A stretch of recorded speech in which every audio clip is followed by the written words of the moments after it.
एक महिला वह सड़क किनारे अपनी गाड़ी में पेट्रोल भरवा रही थी। तभी उसे एक अजीब सा आदमी दिखाई दिया जो बिल्कुल जड़ हालत में उसकी तरफ बढ़ रहा था। जैसे ही वो कुछ समझ पाती, अचानक वो आदमी उस पर झपट पड़ा और उसे जमीन पर गिराकर उसका गला दबाने लगा। महिला का दम घुटने लगा और वो बेहोश होने ही वाली थी कि पास खड़े एक ताकतवर अंकल तुरंत उसे बचाने के लिए दौड़े। लेकिन वो आदमी इतना ताकतवर था कि वो उनके बस की बात नहीं।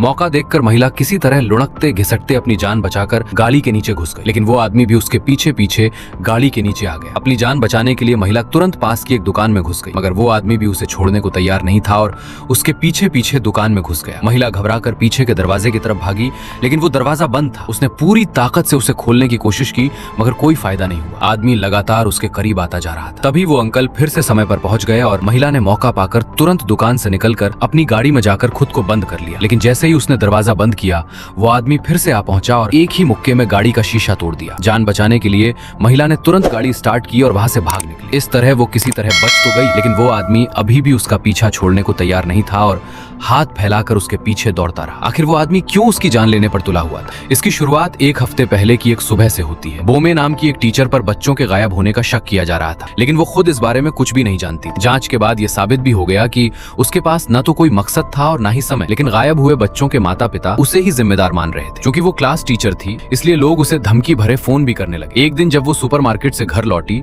तो उसे ऐसा लगा जैसे कोई उसे छिपकर देख रहा। वो जल्दी से घर पहुंची और पर्दे के पीछे से बाहर झांक कर देखा कि कोई उसका पीछा तो नहीं कर रहा। जब उसे यकीन हो गया कि कोई नहीं है, तब उसने राहत की सांस ली। लेकिन जैसे ही उसने डर कम करने के लिए शराब की बोतल खोली, तभी अचानक दरवाजे पर दस्तक हुई। उसका दिल फिर से जोर जोर से धड़कने लगा। उसने दरवाजे के कैमरे से देखा, लेकिन बाहर कोई नहीं था। उसने सोचा शायद उसे भ्रम हुआ है, लेकिन बाहर फिर भी कोई नहीं था। गुस्से में आकर वो एक डंडा लेकर बाहर निकली, मगर बाहर चारों तरफ सन्नाटा था। तभी उसकी नजर अपनी गाड़ी पर पड़ी, जिस पर किसी ने पेंट से डायन लिख दिया था। अगले दिन जब वो स्कूल पहुंची तो प्रिंसिपल ने उसे अस्थायी रूप से काम से हटा दिया, क्योंकि स्कूल पर बच्चों के माता पिता का बहुत दबाव था। अपनी बेगुनाही साबित करने के लिए बोमे ने खुद इस मामले की जांच करने का फैसला किया। वो अपनी क्लास के एकमात्र बचे बच्चे एलेक्स के घर पहुंची, लेकिन काफी देर तक घंटी बजाने के बाद भी किसी ने दरवाजा नहीं खोला। उसे कुछ अजीब लगा। तभी उसने देखा कि घर की खिड़कियां अखबार से ढकी हुई थी। उसने अंदर झांक कर देखा और अंदर का नजारा देखकर डर गई। एलेक्स के माता पिता कुर्सियों पर बिल्कुल सीधा बैठकर एकदम स्थिर थे, जैसे किसी ने उन्हें जादू कर दिया। सच जानने के लिए बोमे ने उसी घर के पास रात में निगरानी करने का फैसला किया, लेकिन थकान की वजह से वो कार में ही सो गई। तभी अचानक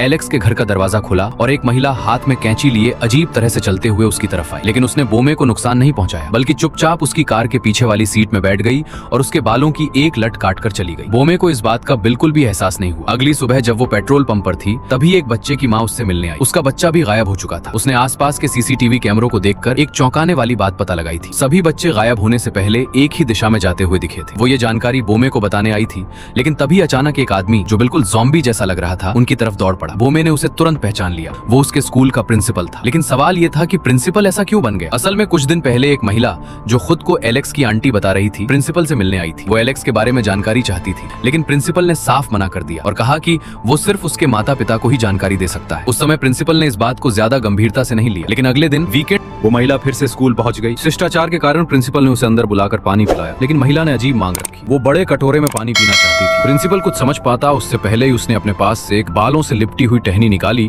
और बिना कुछ कहे अपने हाथ की हथेली को काट लिया। ये देखकर प्रिंसिपल और उसका दोस्त हैरान रह गए। इसके बाद उसने उस टहनी को पानी में डाल दिया। प्रिंसिपल का दोस्त समझ गया कि ये औरत जरूर पागल है और उसे वहां से निकालने लगा, लेकिन तभी मौका पाकर उस महिला ने उसके बालों की एक लट काट ली और उसे उस टहनी पर लपेट दिया। डरे हुए प्रिंसिपल ने तुरंत पुलिस को फोन करने की कोशिश की, लेकिन तभी महिला ने एक घंटी निकाल ली। अगले ही पल प्रिंसिपल जैसे किसी जादू के वश में आ गया। उसका शरीर उसके नियंत्रण में नहीं रहा। दोस्त अभी कुछ समझ ही रहा था कि महिला ने उसके बाल भी टहनी पर लपेट दिए और उसे तोड़ दिया। इसके बाद एक डरावना दृश्य सामने आया। प्रिंसिपल अचानक अपने दोस्त पर टूट पड़ा और अपने सिर से उसके सिर पर बार बार जोर से हमला करने लगा, जब तक कि उसका चेहरा पूरी तरह बिगड़ नहीं गया। इस तरह प्रिंसिपल ने अपने ही दोस्त को मार डाला। लेकिन महिला यही नहीं रुकी। उसने उस आदमी के बाल हटाए और उनकी जगह टीचर बोमे के बाल उस टहनी पर लपेट दिए, फिर उसे दोबारा तोड़ दिया। साफ था कि ये कोई खतरनाक काला जादू था और अब बोमे उसका अगला निशाना बनने वाली थी। महिला को लगा कि बोमे भी प्रिंसिपल के हाथों मारी जाएगी, लेकिन भले ही ये जादू ताकतवर था, पर उसके नियंत्रण में आने वाले व्यक्ति की समझ पूरी तरह खत्म नहीं होती थी। जब प्रिंसिपल बोमे का पीछा कर रहा था, तभी वो ट्रैफिक सिग्नल तोड़कर भागा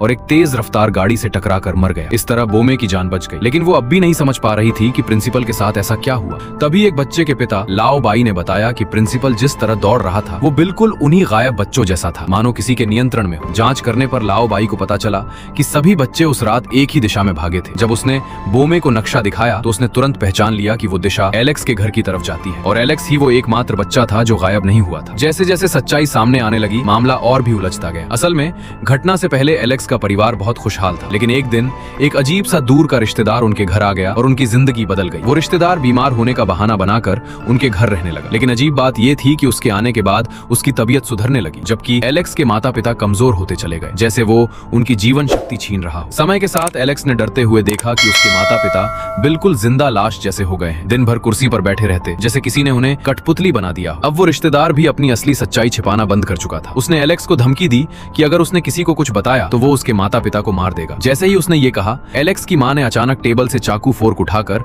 अपने चेहरे पर वार करना शुरू कर दिया। लेकिन जैसे ही उस महिला ने टहनी को पानी में डाला, उसकी मां रुक गई। अपने माता पिता को बचाने के लिए एलेक्स ने सब कुछ सहना और चुप रहना स्वीकार कर लिया। कुछ दिनों बाद वो महिला फिर से कमजोर होने लगी। तब उसने एलेक्स को धमकाया कि वो अपनी पूरी क्लास के बच्चों की कोई ना कोई चीज ला कर दे। उसने वादा किया कि जैसे ही वो ठीक हो जाएगी वो उसके माता पिता को छोड़ देगी। बेबस एलेक्स को उसकी बात माननी पड़ी और अगले दिन एलेक्स ने मौका देखकर, जब उसके क्लास के बच्चे आसपास नहीं थे, चुपके से सबके नाम लिखे हुए नेम प्लेट उठा लिए और घर जाकर उन्हें डायन को दे दिया। उसी रात डायन ने अपना जादू शुरू किया। उसने बच्चों की चीजों को एक कटोरे में रखा और जैसे ही आग की लपट उठी, उसी पल सभी बच्चे अचानक अपने अपने घरों से उठ गए और एक अजीब डरावनी हालत में बिना अपने नियंत्रण के एलेक्स के घर की तरफ दौड़ने लगे। उस दिन के बाद पूरी क्लास के 18 बच्चों में से सिर्फ एलेक्स ही बचा। बाकी सभी बच्चे रहस्यमयी तरीके से उस छोटे से शहर से गायब हो गए। स्कूल के सभी टीचर्स की जांच हुई, लेकिन सिर्फ एलेक्स ही शक से बच गया, क्योंकि वो एक बच्चा था और किसी को उस पर शक नहीं हुआ। इसी बीच एक दिन एलेक्स के घर में एक चोर घुस आया। वो कुछ कीमती चीजें चुराने आया था, लेकिन उसे वहाँ बेसमेंट में कैद बच्चे मिल गए। ये देखकर वो डर के मारे तुरंत वहाँ से भाग गया। बाद में वो पुलिस स्टेशन गया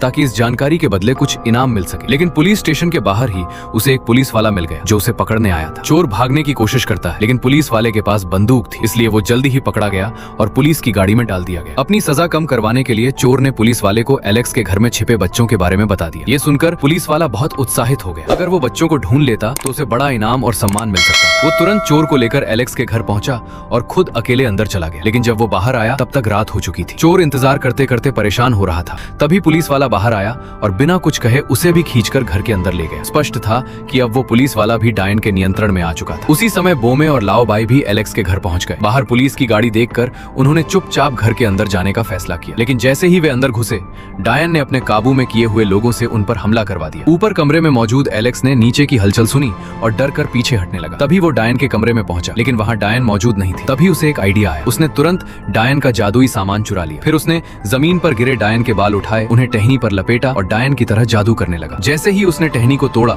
ये तरीका सच में काम कर गया। अचानक सभी लोग डायन पर ही हमला करने लगे। डायन को जब ये एहसास हुआ तो उसने भागने की कोशिश की, लेकिन उसका बूढ़ा शरीर ज्यादा दूर नहीं जा सका। आखिरकार उसे गिरा दिया गया और नियंत्रण से बाहर हुए बच्चों ने उसे मार डाला। उधर बोमे ने लाओबाई को बचाने के लिए मजबूरी में उस पुलिस वाले और चोर को मार दिया जो डायन के नियंत्रण में थे। इस तरह सभी गायब बच्चे आजाद हो गए और अपने अपने माता पिता के पास वापस लौट आए। लेकिन एलेक्स के माता पिता, जो लंबे समय तक नियंत्रण में रहे थे, कभी होश में वापस नहीं आ सके और इसी के साथ फिल्म खत्म होती है।